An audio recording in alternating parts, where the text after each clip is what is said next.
وهذا التقدير التابع لعلمه سبحانه يكون في مواضع جملة وتفصيلا، فقد كتب في اللوح المحفوظ ما شاء. وإذا خلق جسد الجنين قبل نفخ الروح فيه بعث إليه ملكا فيؤمر ب4 كلمات، فيقال له: اكتب رزقه وأجله وعمله وشقي أم سعيد ونحو ذلك. فهذا القدر قد كان ينكره غلاة القدرية قديما ومنكره اليوم قليل۔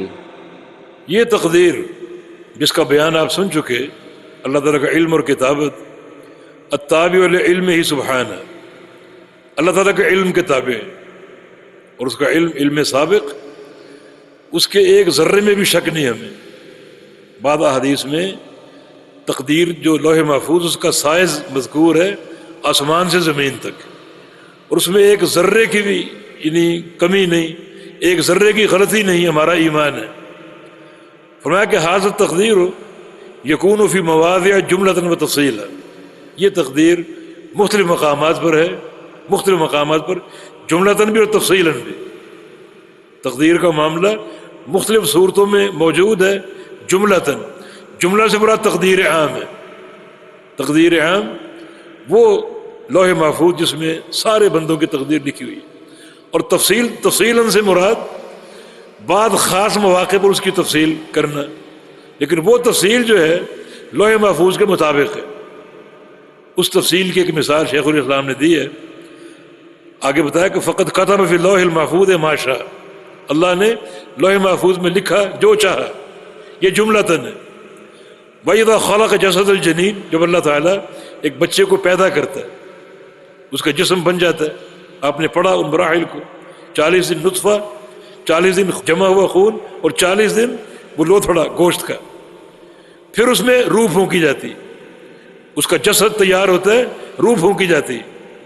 فرمایا کہ فَإِذَا خَلَقَ جَسَدَ الْجَنِينَ، جب اللہ تعالیٰ بچے کے جسم کو بناتا ہے، قبل نفخ الروح فیہ، روح پھونکنے سے پہلے، بعث الیہ ملکا، اس کی طرف بھیجتا ہے ایک فرشتے کو، فیؤمر باربع کلمات، اس فرشتے کو حکم دیا جاتا ہے اس بچے کے بارے میں 4 کلمات کا، 4 چیزوں کے تعلق سے فرشتوں کو آگاہی دی جاتی ہے اس بچے کے بارے میں۔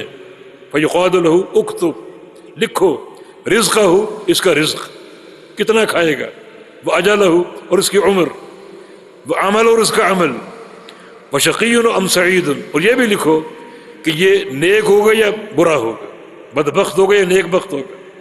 یہ 4 چیزیں لکھی جاتی، اور یہ چاروں چیزیں جو ہیں لوح محفوظ کے مطابق ہیں۔ یہ علم جو فرشتے کو دیا جا رہا ہے لوح محفوظ کے علم کے خلاف نہیں ہے، یہ تفصیلاً ہے۔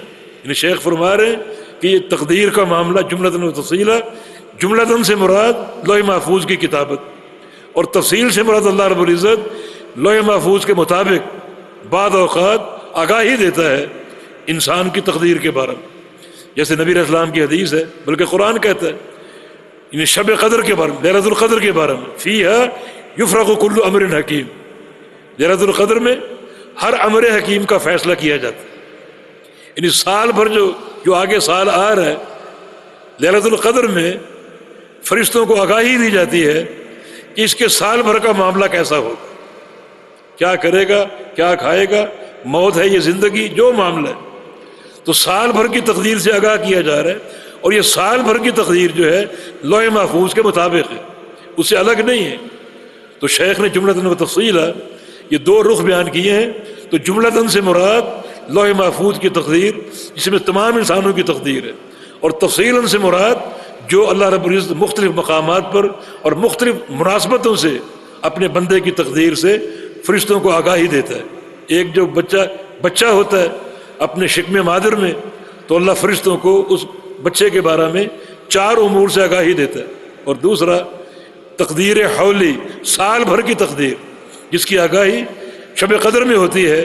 چنانچہ سال بھر کا بندے کا کام، رزق، اس کی ہدایت، اس کے اعمال، فرشتوں کو اس سے آگاہی دی جاتی ہے، اور یہ آگاہی بھی لوح محفوظ کے مطابق ہوتی ہے۔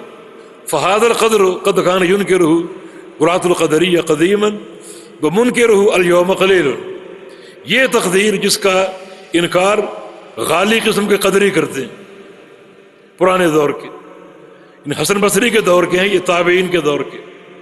اس وقت سے یہ دین اسلام میں پہلی بدعت جو ہے، جیسے خوارج اور روافض اور قدری، یہ ساتھ ساتھ جنم لیے ہیں. تقدیر کا انکار. چنانچہ ان کا لب رباب کیا تھا؟ اللہ کے علم سابق کا انکار اور کتابت کا انکار. وہ کہتے ہیں کہ سارا عمل کا معاملہ مستأنف ہے. معنی یہ کہ بندہ جب عمل کرتا ہے تو اللہ کو معلوم ہوتا ہے. نعوذ باللہ، اللہ کو پہلے معلوم نہیں ہوتا کہ بندہ کیا کرے گا اور کیا بنے گا. عمل کرتا ہے تو اللہ کو علم ہوتا ہے اور اللہ اس کا اجر یا جزا اور سزا دیتا ہے. تو تقدیر کا انکار. شیخ فرما رہے ہیں کہ یہ غلاۃ القدریہ، یہ خالی قسم کے قدری اس تقدیر کے منکر ہیں. پرانے دور میں بہت تھے لیکن منکر الیوم قلیل، آج کے دور میں وہ کم رہ گئے. بہت کم لوگ ہیں جو تقدیر کا انکار کرنے والے ہیں، لیکن تقدیر پر کلام کرنے والے بہت ہیں. مختلف طریقوں سے اشکال پیدا کرنا، شبہات وارد کرنا، حالانکہ اس کا کوئی جواز نہیں ہے، بلکہ یہ اللہ کا علم سابق ہے اور اس کا راز ہے. جیسے وارد ہو ویسے قبول کر لو، آگے پیچھے بڑھنے کی کوشش نہ کرو. جی.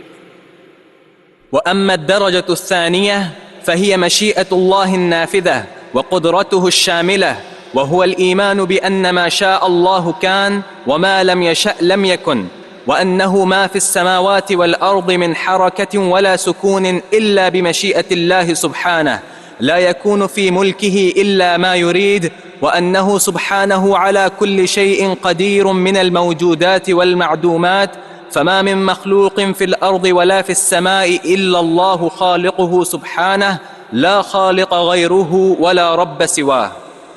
دوسرا مرتبہ، اور حقیقت میں یہ تیسرا مرتبہ ہے. 2 مرتبے گزر چکے ہیں، یعنی شیخ نے 2 مرتبے بنائے ہیں اور ہر مرتبے کے ساتھ ایک مرتبہ ہے. تو یہ حقیقت میں تیسرا مرتبہ ہے. کیا؟ فہی مشیت اللہ النافذہ، اللہ کی مشیت جو ہر حال میں نافذ ہوگی.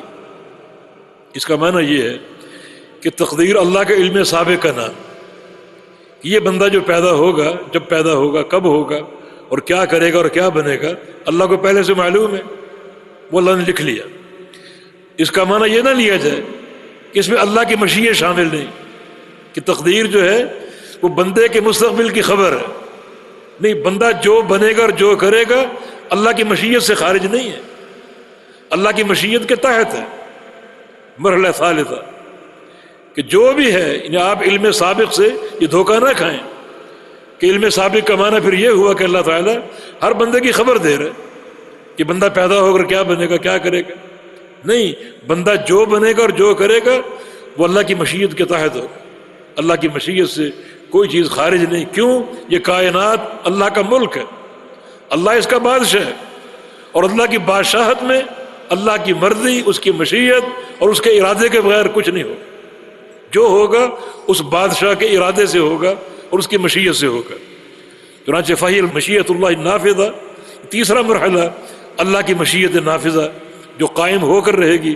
وہ قدرت شاملہ، اور اس کی وہ قدرت جو شامل ہے ہر چیز کو، کوئی چیز اس کی قدرت سے باہر نہیں.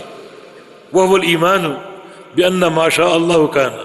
چنانچہ اس بات پر ایمان لانا ہوگا جو اللہ چاہے گا وہ ہوگا. ایک بندہ پیدا ہو کر نیک بنا، یہ اللہ کی چاہت ہے، اللہ نے یہی چاہا. ایک بندہ پیدا ہو کر برا بنے گا، اللہ نے یہی چاہا. کچھ لوگ پھر سوال کرتے ہیں کیوں اللہ جو بندہ نیک بنا اس کا نیک ہونا کیوں چاہتا ہے اور جو برا بنا اس کا برا ہونا کیوں چاہتا ہے؟ بس یہاں خاموشی. آگے اللہ کا راز ہے، اس راز کو کوئی نہیں پا سکا، اس پر کوئی مطلع نہیں ہو سکا. یہ اللہ کا راز ہے، اس پر کوئی قریدنے کی کوشش نہ کرے، کسی کو اس پر اطلاع نہیں دی گئی. ہو سکتا ہے قیامت کی اللہ تعالیٰ انکشاف فرمائے کہ فلاں شخص جو ہے وہ جنت کے قابل کیوں تھا اور فلاں جہنم کے قابل کیوں تھا. تقدیر موجود ہے، اللہ تعالیٰ کا راز ہے. بِأَنَّ مَا شَاءَ اللَّهُ كَانَ، جو اللہ چاہے گا وہ ہوگا. وَمَا لَمْ يَشَاء لَمْ يَكُنْ، جو نہیں چاہے گا وہ نہیں ہوگا. وَأَنَّهُ مَا فِي السَّمَاوَاتِ وَالْأَرْضِ مِنْ حَرَكَةٍ وَلَا سُكُونٍ إِلَّا بِمَشِيئَةِ اللَّهِ سُبْحَانَهُ. آسمانوں میں اور زمینوں میں کوئی حرکت اور کوئی سکون ہو، کوئی حرکت ہو یا حرکت نہ ہو، یہ اللہ کی مشیت سے. درخت کا پتا ٹوٹتا ہے اللہ کی مشیت سے، گرتا ہے اللہ کی مشیت سے. جس مقام پر گرا اللہ کی مشیت سے. پانی کا ایک قطرہ اللہ کی مشیت سے. کہاں برسا اللہ کی مشیت سے، اس قطرے سے کیا ہوگا اللہ کی مشیت سے۔ لا یکون فی ملکہ الا ما یرید، اللہ کی بادشاہت میں، اللہ کے ملک میں نہیں ہوگا مگر جو اللہ چاہے، جو اللہ کا ارادہ، اس کی پوری مرضی، پورا ارادہ اس کائنات پر نافذ ہے۔ وَأَنَّهُ سُبْحَانَهُ عَلَى كُلِّ شَيْءٍ قدیر، اللہ ہر شے پر قادر ہے، من الموجودات والمعدومات، جو چیز موجود ہو اس پر بھی اور جو معدوم ہو اس پر بھی، جو معدوم ہو اس پر بھی اللہ قادر ہے۔ ایک بندہ پیدا ہو کر 100 سال اس کی عمر، اللہ تعالیٰ اس پر قادر ہے، وہ اللہ تعالیٰ کے علم میں ہے، اللہ تعالیٰ کی مشیت اس پر قائم ہے۔ ایک بندہ پیدا ہوتا ہی مر گیا، وہ معدوم ہو گیا، اللہ تعالیٰ جانتا ہے اگر یہ نہ مرتا تو کیا بنتا، اس کی مشیت نافذ ہے۔ اگر یہ اس کی مشیت نے اس کو مار دیا، اگر یہ نہ مرتا تو اس کی مشیت کیا تھی، کیا بنتا، یہ نیک بنتا یا برا بنتا۔ تو موجودات اور معدومات ہر ایک پر اللہ کی مشیت نافذ اور قائم ہے، اور اس کا ارادہ غالب ہے۔ فما من مخلوق فی الارض ولا فی السماء الا اللہ خالقہ سبحانہ، آسمانوں کی اور زمینوں کوئی مخلوق ہو اللہ اس کا خالق ہے، لا خالق غیرہ، اس کے سوا کوئی خالق نہیں ہے، ولا رب سوا، اس کے سوا کوئی رب نہیں۔ جب وہ خالق اور مالک ہے تو اس کے ملک میں جو کچھ ہوگا اس کی مشیت سے ہوگا، اور یہ تقدیر کا تیسرا مرحلہ، علم سابق پہلا مرحلہ، کتابت اس علم کی دوسرا مرحلہ، اور جو کچھ ہو رہا ہے اللہ کی مشیت سے ہو رہا ہے، اس کی مشیت سے باہر نہیں ہے۔